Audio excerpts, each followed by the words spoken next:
ప్రకాశం జిల్లా సంతనూతలపాడు నియోజకవర్గంలోని మద్దిపాడు మండలం గుండ్లపల్లి గ్రోత్ సెంటర్లో ఎస్ఎస్ఐ నంబర్ 244 కింద 50 సెంట్ల విస్తీర్ణంలో పరిశ్రమల పార్కు అభివృద్ధి పనులు రాష్ట్ర పారిశ్రామిక అభివృద్ధి కార్యక్రమంలో భాగంగా ప్రారంభమయ్యాయి.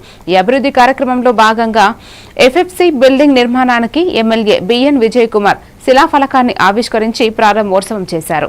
ఈ కార్యక్రమంలో పిఎస్ఆర్ మరియు టీడీపీ కార్యకర్తలు, ఎంఆర్ఓలు, అసిస్టెంట్ కలెక్టర్లు, వైద్య బృందం తదితరులు పాల్గొన్నారు.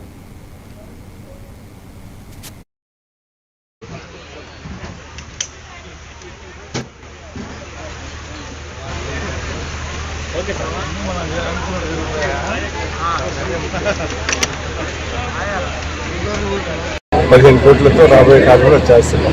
అంటే ఏంటంటే ఇక్కడ ఆల్రెడీ ఇండస్ట్రీస్ ఉన్నాయి, దానికి తగ్గట్టు బిజినెస్ ఎవరైనా అవకాశం కల్పించి ఇలాంటి ఫెసిలిటీస్ చేస్తున్నాం. అది కూడా ప్లగ్ అండ్ ప్లే అన్నీ తయారు చేసి ఒక చిన్న మినిమల్ రెంట్తో ఎవరికన్నా ఉద్యోగాలు బాగా చదువుకున్న మహిళలకి ఒక ప్రాధాన్యత ఇస్తూ అది చేస్తారు. సో ఇవన్నీ మీ అందరు గమనించాల్సింది ఏంటంటే చంద్రబాబు నాయుడు గారు విజనరీ ఒక ఇలాంటి ముందు ఇంతకుముందు మనము కోవిడ్ టైంలో కొన్ని మనం గమనించాము. ఏంటిదంటే మనం వర్క్ ఫ్రమ్ హోమ్ చాలా పనులు చేయొచ్చు, చాలా బిజినెస్ చేయవచ్చు అనేది మనకి ఆ రోజు అర్థమైంది.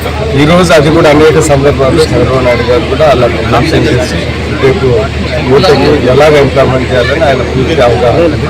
అలాంటి సందర్భంలో ఈరోజు మనము లాటెడ్ ఫ్యాక్టరీ బిల్డింగ్ పెట్టి కొంతమంది యూతులకి 15 కోట్లకి అవకాశం ఇస్తుంది.